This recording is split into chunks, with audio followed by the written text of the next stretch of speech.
Graça, misericórdia e paz, da parte do nosso Deus triuno, o Pai, o Filho e o Espírito Santo, sejam todos muito bem-vindos a uma de nossas mídias sociais do Ministério Cinco Solas. Eu me chamo Eduardo Freitas e você já sabe, eu estou sempre no ombro dos gigantes. E você está em uma das mídias sociais do Ministério Cinco Solas e nesta playlist que você está acessando, nós estamos na nossa exposição bíblica puritana, em que estamos fazendo nas quartas-feiras no livro de Salmos.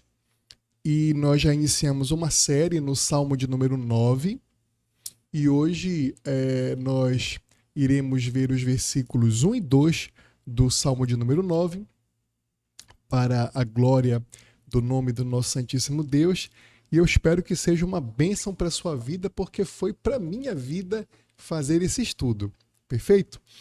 Mas antes disso, eu queria que você considerasse fortemente a possibilidade de você se inscrever no nosso canal oficial, no nosso grupo oficial de estudos teológicos puritanos do Ministério Cinco Solas.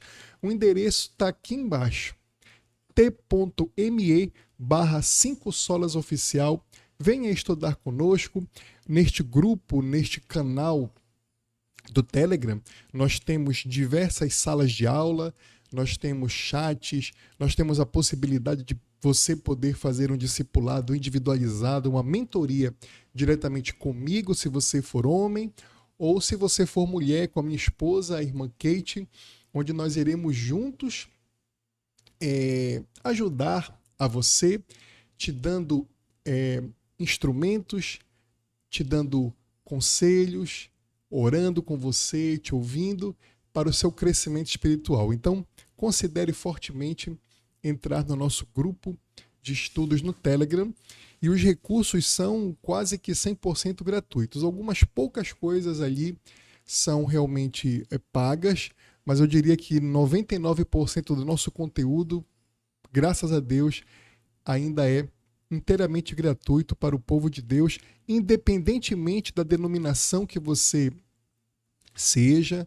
da igreja local que você frequente ou seja membro. O nosso ministério é para-eclesiástico, o nosso ministério é de ensino da teologia puritana, com foco na teologia puritana inglesa. Então, venha estudar conosco, se Deus assim nos permitir. Então, como eu disse, nós iremos dar continuidade justamente na nossa playlist que estamos fazendo no livro de Salmos, no capítulo 9. E hoje é a nossa segunda aula. Na quarta-feira da semana passada, nós fizemos uma introdução deste salmo e agora nós iremos continuar. E hoje nós iremos considerar os versículos 1 e 2 do Salmo de número 9, cuja temática da nossa exposição, da nossa aula, é justamente a anatomia do louvor verdadeiro. Vamos abrir comigo? Abra a Bíblia junto comigo. Deixa eu abrir a minha aqui. Nós usamos aqui a nossa Bíblia de estudo de Genebra, mas você pode utilizar qualquer Bíblia que você tenha na sua casa. Estou com as minhas anotaçõezinhas aqui, uma vista geral aqui da situação. Então vamos ler juntos aqui as Escrituras Sagradas? Então me acompanhe.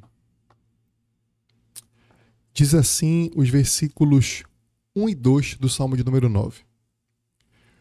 Louvar-te-ei, Senhor, de todo o meu coração, contarei todas as tuas maravilhas, alegrar-me-ei e exultarei em ti. Ao teu nome, ó Altíssimo, eu cantarei louvores.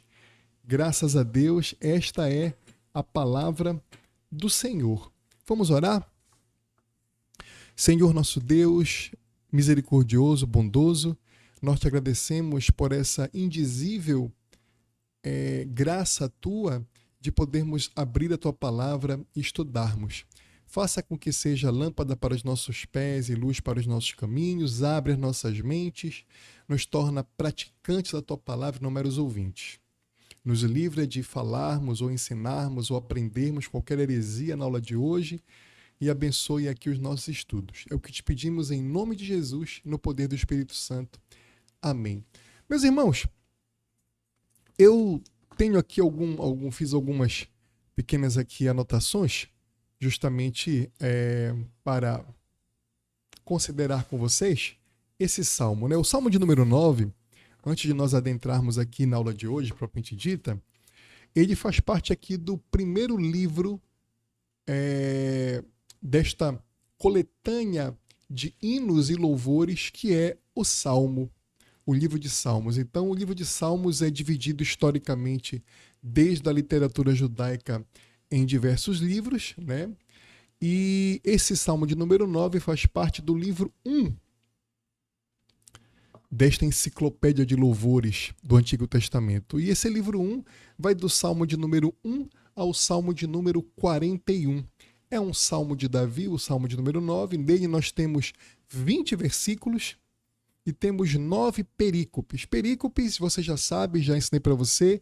Geralmente na sua Bíblia, uma perícope, ela inicia com a primeira letrinha da palavra em negrito e em caixa alta, né?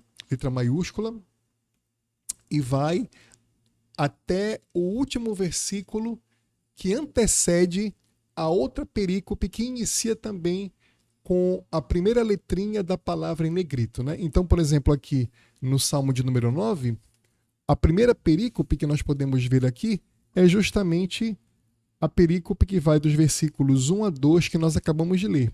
Louvar-te-ei, Senhor, de todo o meu coração, contarei todas as tuas maravilhas, alegrar-me-ei e exultarei em ti, ao teu nome, ó Altíssimo, eu cantarei louvores.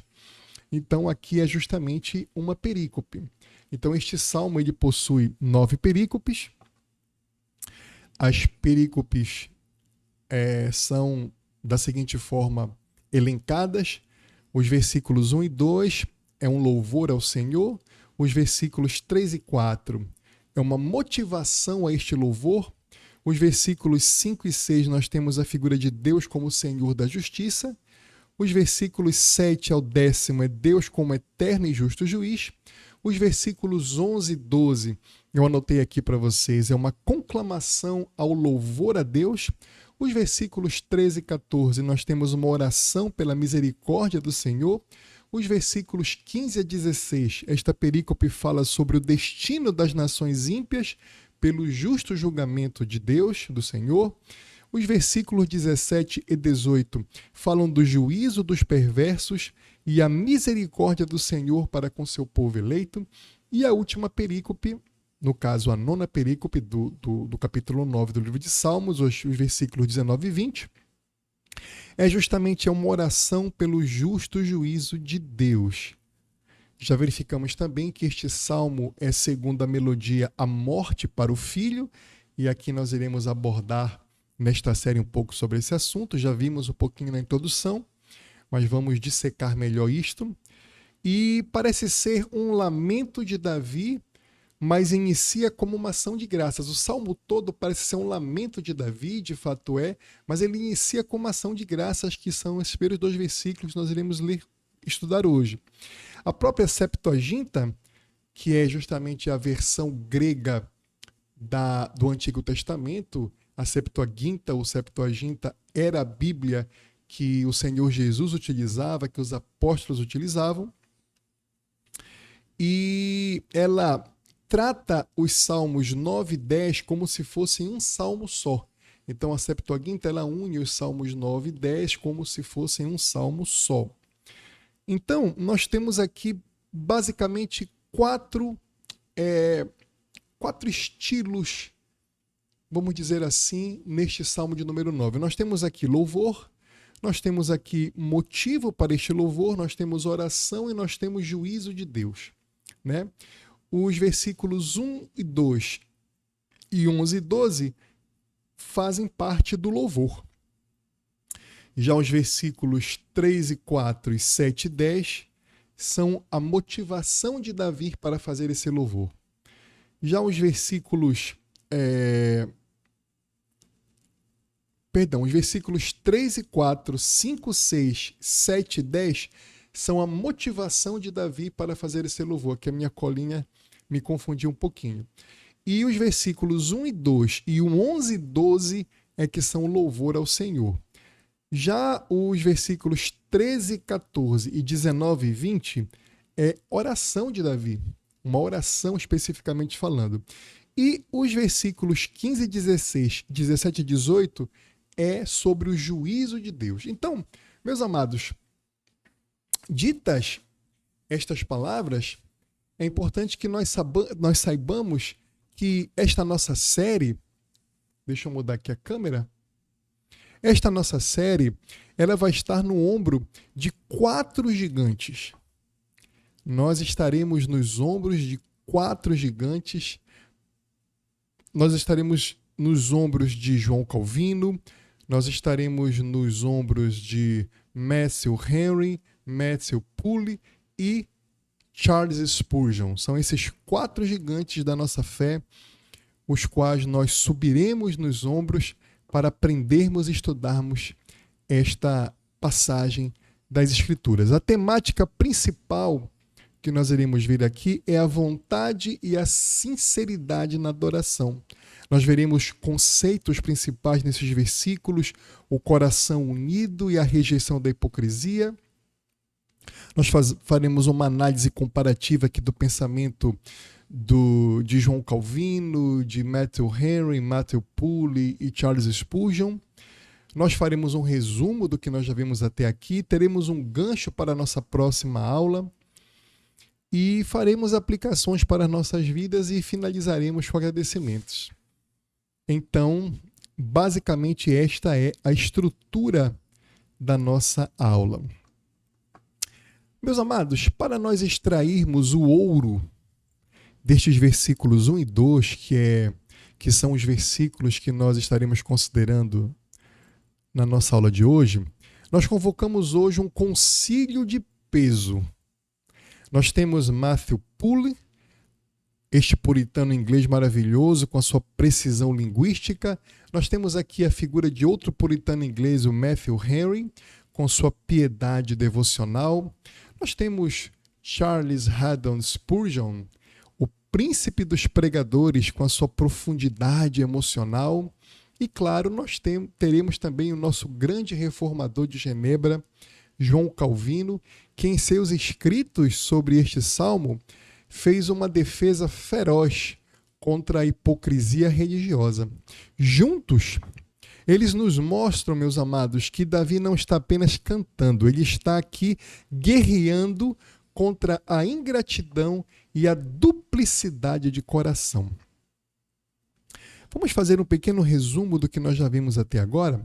Na nossa última aula, a aula número 1, que se você ainda não viu, considere voltar aqui na playlist e assistir a aula 1 desta nossa série, nós introduzimos o mistério do título Muthlaben em hebraico e vimos que o Salmo 9 é um cântico de vitória judicial. É um cântico de vitória judicial. Ainda que ele pareça um lamento, mas ele inicia com um louvor. Davi celebra o Deus que se assenta no trono para julgar.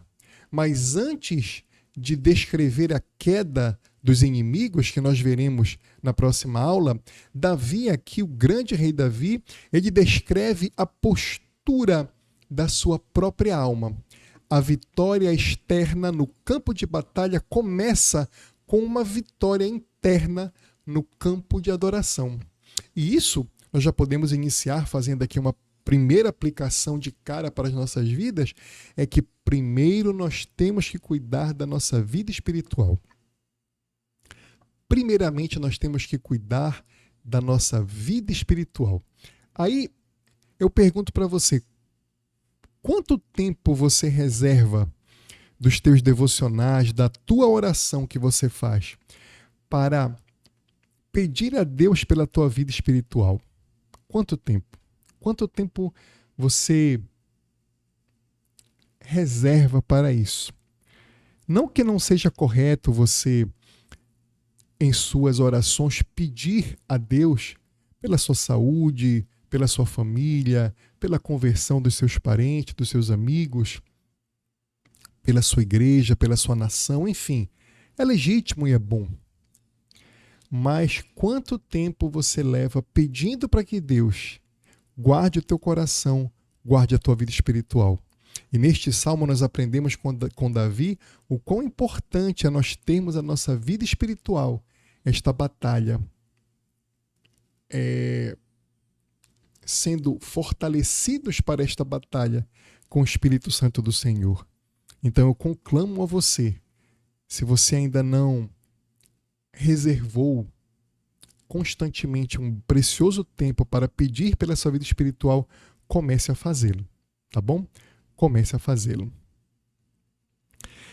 Meus amados, o tema principal aqui, a tese central de hoje é a integridade do adorador. A integridade do adorador. Os versos 1 e 2, eles nos ensinam que o louvor aceitável a Deus exige uma decisão da vontade. Davi ele começa falando, eu louvarei. Não é assim que diz aqui?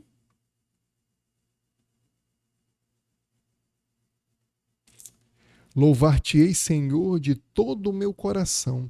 É uma exclusividade de afeto, de todo o coração. Você tem aqui um desejo e uma decisão de Davi, dizendo, louvar-te-ei.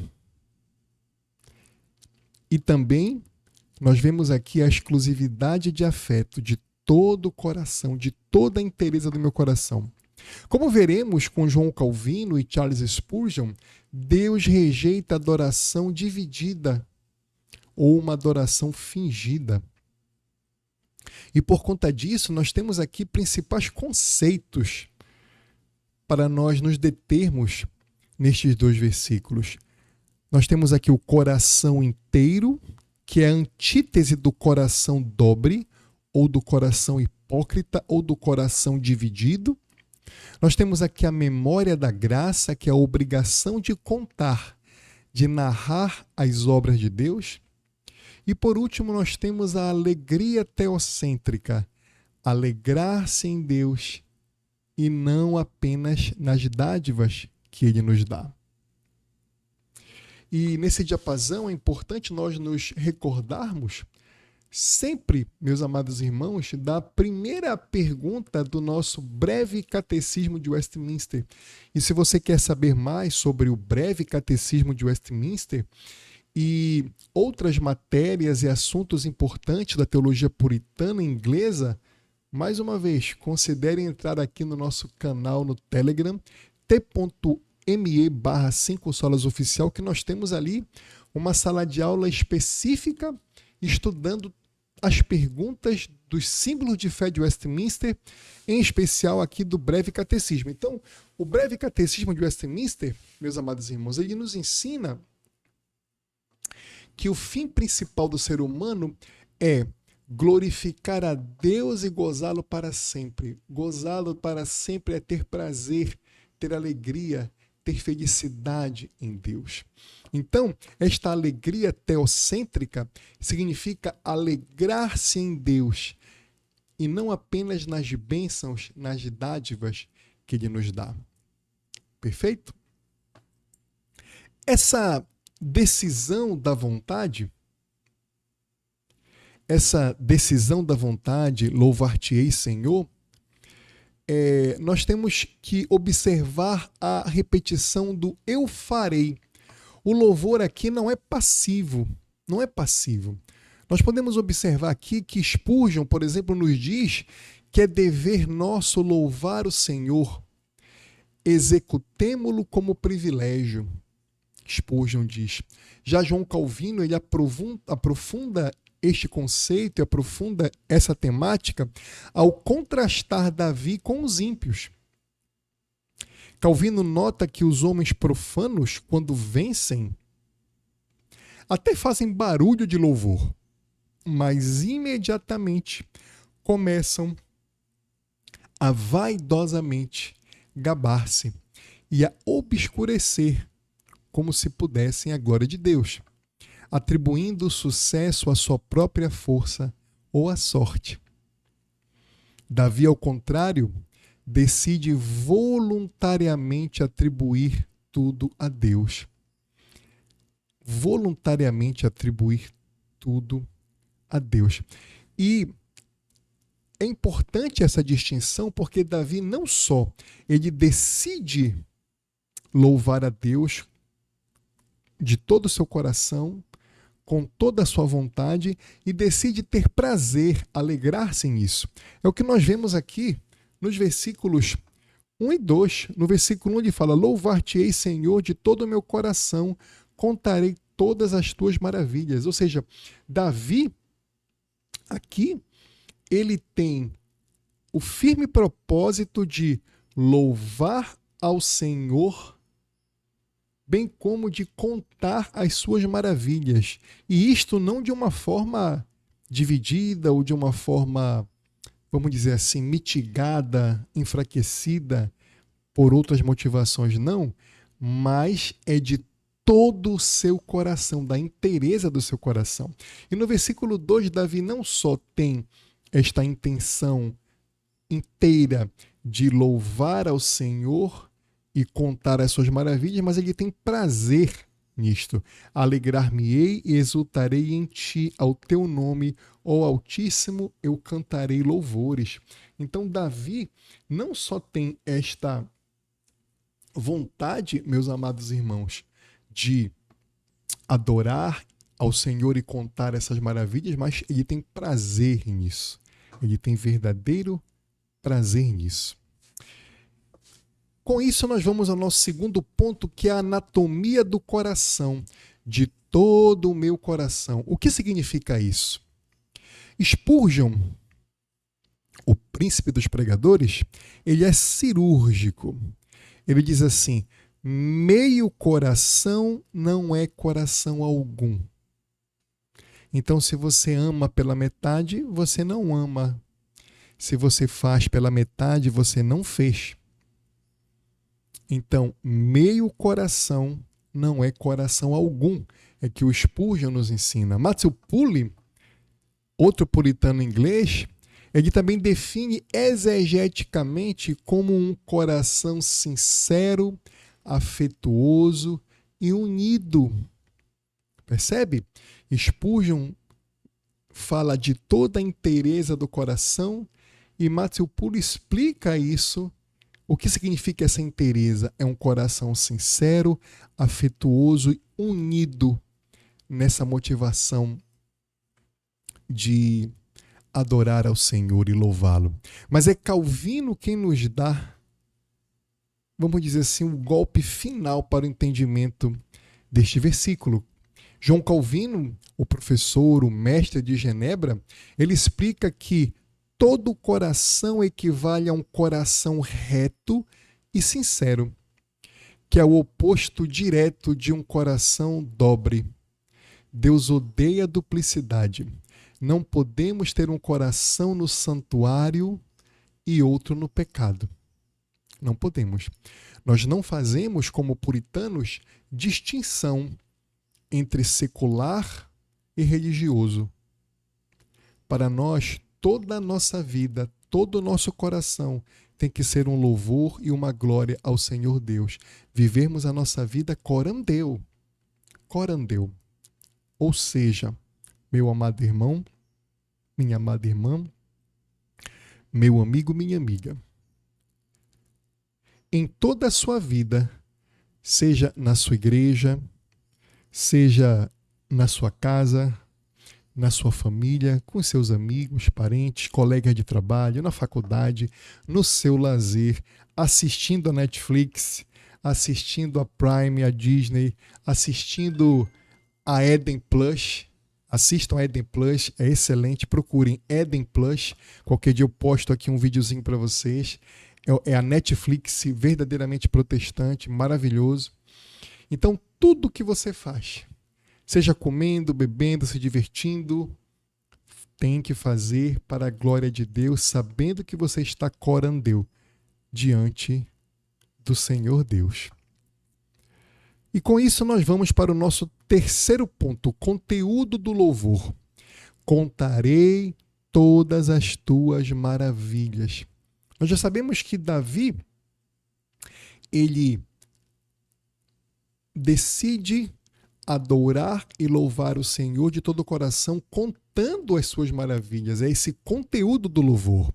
Matthew Poole, ele nos lembra que a palavra todas aqui deve ser entendida no sentido geral, pois as obras de Deus são infinitas. Porém, Charles Spurgeon diz lindamente, como é característico do príncipe dos pregadores, que, vamos abrir aspas aqui para Charles Spurgeon, gratidão por uma misericórdia traz à memória outras milhares.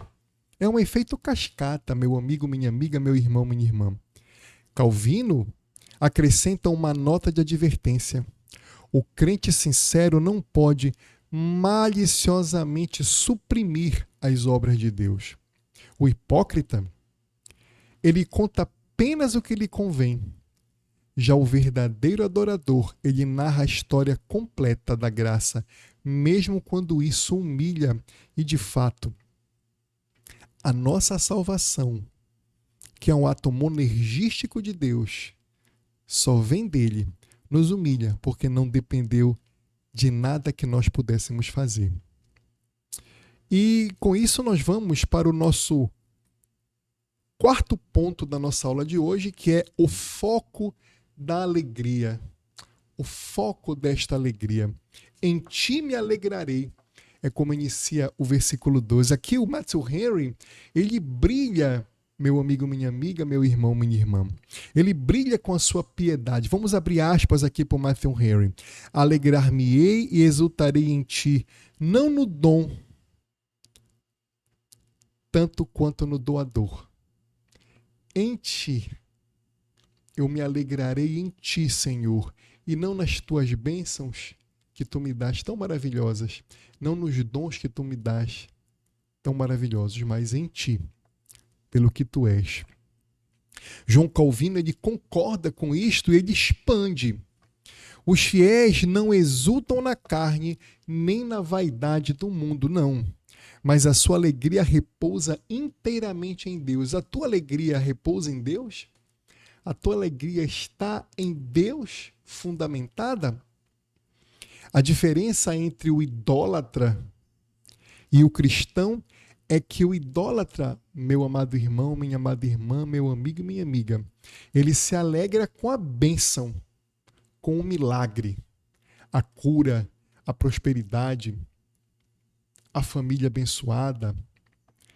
Enquanto o cristão genuíno, o cristão legítimo, se alegra em Deus pelo que Ele é, através da bênção. Que maravilha, né, meus irmãos? Que maravilha. Na nossa próxima aula, agora que o coração de Davi está ajustado, ele está pronto para descrever o que Deus fez. O que acontece quando esse Deus adorado de todo o coração se levanta? É o que nós iremos responder na próxima aula, porque na próxima aula nós veremos os versos 3 a 8, sobre a temática o Supremo Tribunal do Universo. Veremos com Calvino a ironia divina. Deus usa de ironia? Vamos ver. E como Matthew Poole, aprenderemos com este puritano inglês o fim das cidades ímpias. Vamos fazer aplicações para a nossa vida da nossa aula de hoje? Primeiramente, ao não crente. Você ouviu o alerta de João Calvino. Você ouviu, meu amigo, minha amiga. É possível cantar louvores e ter um coração dobre. Você pode estar na igreja cantando, mas confiando na sua conta bancária ou ainda na sua moralidade, nas suas obras, que você é uma boa pessoa, que você acha que é uma pessoa de bem. Mas Deus vê o teu coração, Deus vê essa duplicidade. Meu amigo, minha amiga, não tente enganar aquele que é o onisciente. Não engane ao Senhor apenas com lábios externos. Arrependa-se enquanto você pode e busque a Cristo com integridade. A Cristo. E não confiando-se na tua religião, nas tuas rezas, nas tuas obras. E a você, meu irmão, minha irmã que é crente, Spurgeon e Henry nos ensinam uma aplicação terapêutica aqui. O louvor é o remédio para a melancolia, como era conhecida anteriormente a depressão. O louvor é um remédio para a tua depressão. Se você está abatido, faça como o marinheiro que canta ao lançar a âncora. O exemplo que o Matthew Henry, citando outro teólogo, o B.P. Power, faz. O marinheiro que canta ao lançar a âncora, sabendo que aquela âncora vai firmar o navio dele. Mas lembre-se da instrução de Matthew Poole.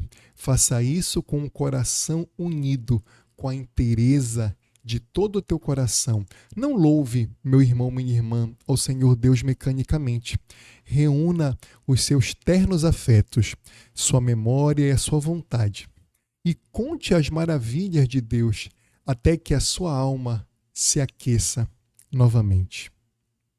Que o Senhor nos livre do coração dobre e nos dê um coração inteiro para a sua glória.